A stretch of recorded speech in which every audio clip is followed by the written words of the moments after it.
the ultimate goal that these people have in mind is the goal to create a one world government run by the banking industry, run by the bankers, and they're doing it in sections. The European currency, the euro, and the European Constitution is one part of it.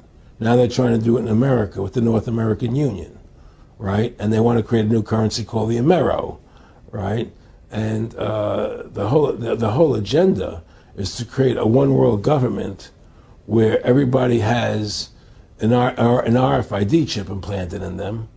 All money is to be in those chips, right? There'll be no more cash. And this is given me straight from Rockefeller himself. This is what they want to accomplish. And all money will be in your chips.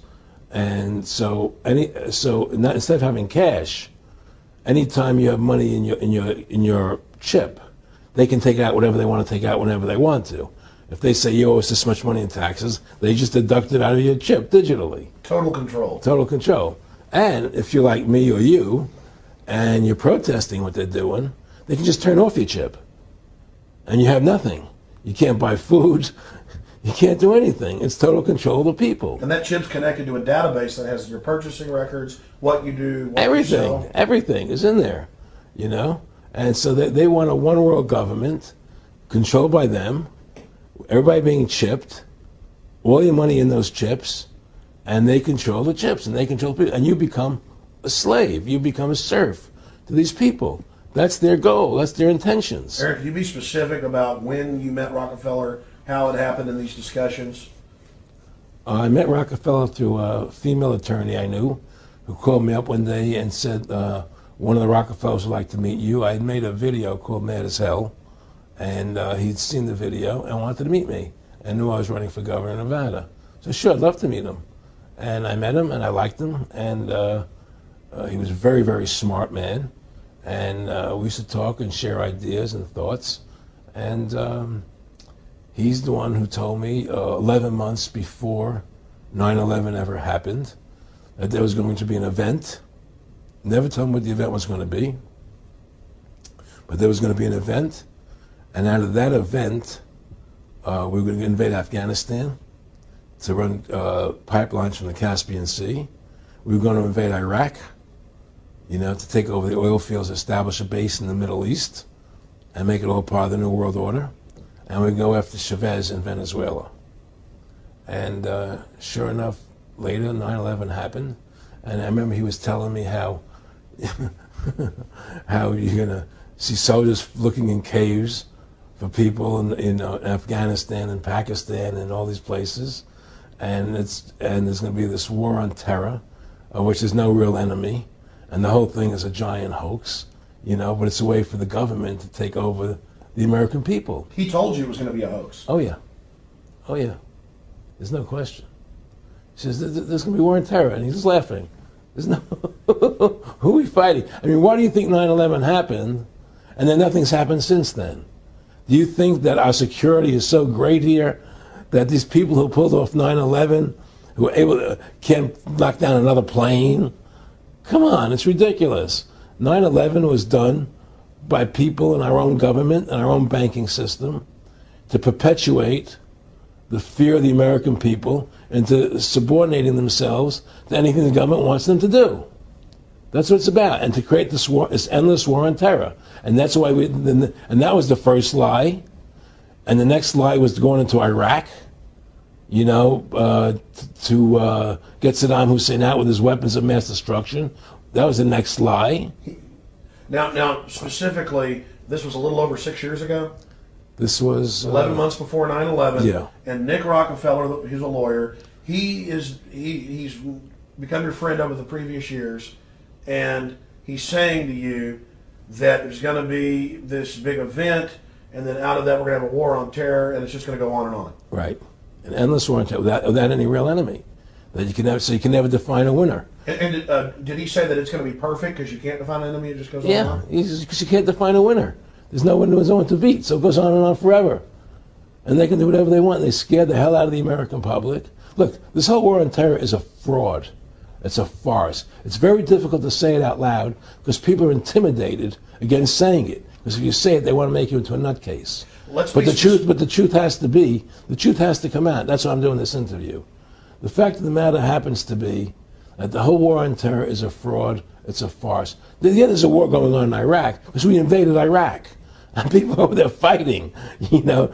But the war on terror, it's a joke, you know. And until we discover what really happened on 9/11 and who was responsible for 9/11, because that's where the war on terror emanates from. That's where it comes from. It was 9/11 that allowed this war on terror to begin. And until we get to the bottom root of 9/11, the truth of 9/11, we'll never know about the war on terror.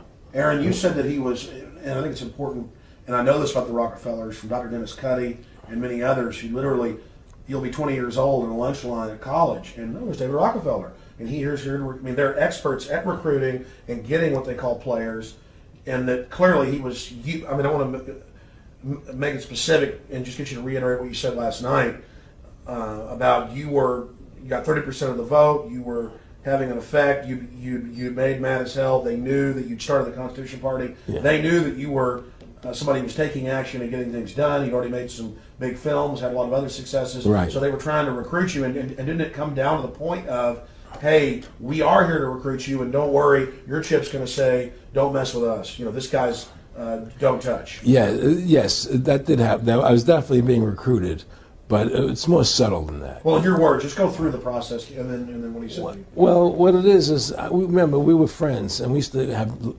go to my house a lot. We'd have dinner, we'd talk, and he'd tell me about business investments I get involved in, you know, or they would help me with this business investment or that business investment. And was I interested in joining the Council on Foreign Relations? You know, I would have to get a letter to join them, but was I interested in that? And, you know, just stuff, you know, leading you on. And I used to say to him that I never really did that because that wasn't where I was coming from. You know, as much as I like you, Nick, you know, your ways and my ways, we're on the opposite side of the fence. You know, I don't believe in enslaving people, you know, and he would come back with, oh, I do? Or? Well, it would be more like, you know. It's better for them. Well, it's more like, you know, how do I put it? It was like, what do you care about them? What do you care about those people?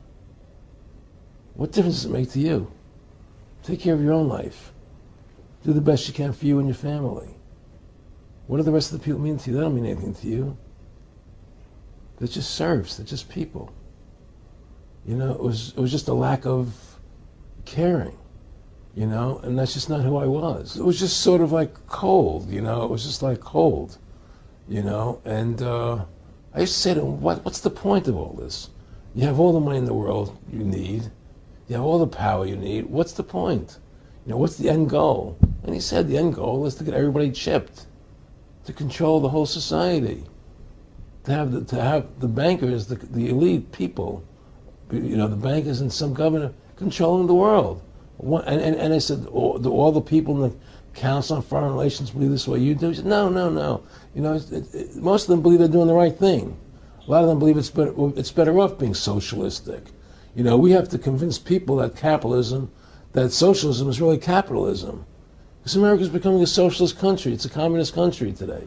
Well, one of the things they told me was that he was at the house one night, and we were talking, and he started laughing. He said, Aaron, what do you think women's liberation was about? And I said, I had pretty conventional thinking about it at that point. I said, I think it's about women having the right to work, getting equal pay with men, just like they won the right to vote, you know? And he started to laugh. He said, you're an idiot. And I said, why am I an idiot? He said, let me tell you what that was about. We, the Rockefellers, funded that. We funded women's lib, you know? And we're the ones who got all over the newspapers and television, the Rockefeller Foundation. He says, and you want to know why? He says, there were two primary reasons. And one reason was we couldn't tax half the population before women's lib. And the second reason was, now we get the kids in school at an early age. We can indoctrinate the kids how to think. It breaks up their family. The kids start looking at the state as the family, as the school, as the officials, as their family, not as the parents teaching them. And so those are the two primary reasons for women's lib, which I thought up to that point was a noble thing. You know, when I saw their intentions behind it, where they were coming from when they created it, the thought of it, I saw the evil behind what I thought was a noble venture.